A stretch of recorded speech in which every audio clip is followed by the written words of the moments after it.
बिस्मिल्लाहिर्रहमानिर्रहीम।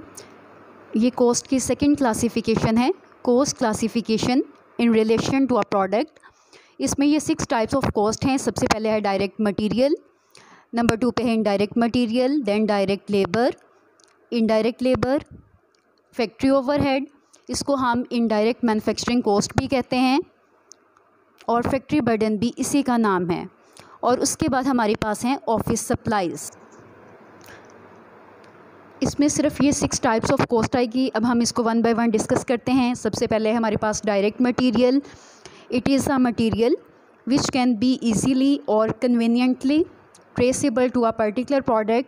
Direct material ऐसा material होता है जो किसी प्रोडक्ट की मैन्युफैक्चरिंग में मेन मटेरियल यूज़ होता है, जिसको आप इजीली और कन्वीनियंटली ट्रेस कर सकें। जैसा कि फ़र्नीचर की मैन्युफैक्चरिंग में लंबर या वुड मेन मटेरियल है जो यूज़ होता है। इसको आप इजीली ट्रेस भी कर सकते हैं, कन्वीनियंटली इसको ट्रेस कर सकते हैं, तो ये मेन मटेरियल है।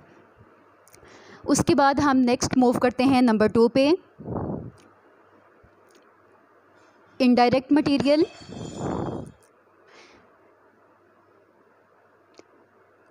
Indirect material, it is a material which cannot be easily or conveniently traceable to a particular product।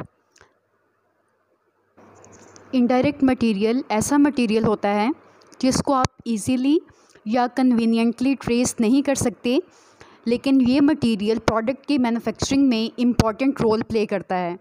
इसके बगैर हमारी प्रोडक्ट की मैन्युफैक्चरिंग कंप्लीट नहीं हो सकती। For example glue, nails, thread etc। Furniture में भी देखते हैं आपके ये मटेरियल यूज़ होता है। नंबर 3 पे है डायरेक्ट लेबर।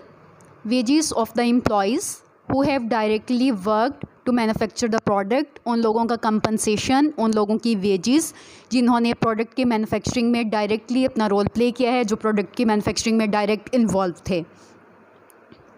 नंबर 4 पे है हमारे पास indirect labour. These are the wages of all those employees which have not directly worked to manufacture the product. Indirect labour में उन तमाम लोगों का कंपनसेशन, उन तमाम लोगों की वेजेस जो प्रोडक्ट की मैन्युफैक्चरिंग में डायरेक्टली इन्वॉल्व नहीं थे, लेकिन फैक्ट्री का पार्ट थे, उन्होंने कोई दूसरा काम परफॉर्म किया है जो प्रोडक्ट की मैन्युफैक्चरिंग के अलावा था। जैसा कि मटेरियल हैंडलर है, उसकी वेजेस, ये इनडायरेक्ट लेबर है। वेजेस ऑफ स्वीपर, ये इनडायरेक्ट लेबर है। उसके बाद नंबर 5 पे है फैक्ट्री ओवरहेड।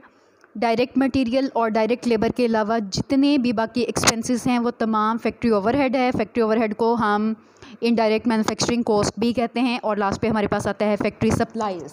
डायरेक्ट मटेरियल की ही एक फॉर्म है which is needed to maintain the working area and machinery in a workable environment. Basically factory supplies indirect material की ही एक फॉर्म है जो मशीनरी को वर्किंग कंडीशन में रखने के लिए यूज़ की जाती हैं। जैसा कि मशीनरी टाइम के साथ साथ इसके पार्ट्स आपस में एक दूसरे के साथ रगड़ खाना स्टार्ट कर देते हैं, तो उसको हम वर्किंग कंडीशन में, प्रॉपर वर्किंग कंडीशन में वापस लाने के लिए ग्रीस देते हैं, या उसके लिए लुब्रिकेटिंग ऑयल्स यूज़ किए जाते हैं। तो ये लुब्रिकेटिंग ऑयल्स, ग्रीस etc ये फैक्ट्री सप्लाईज़ ही हैं। Thank you so much. अल्लाह हाफिज़।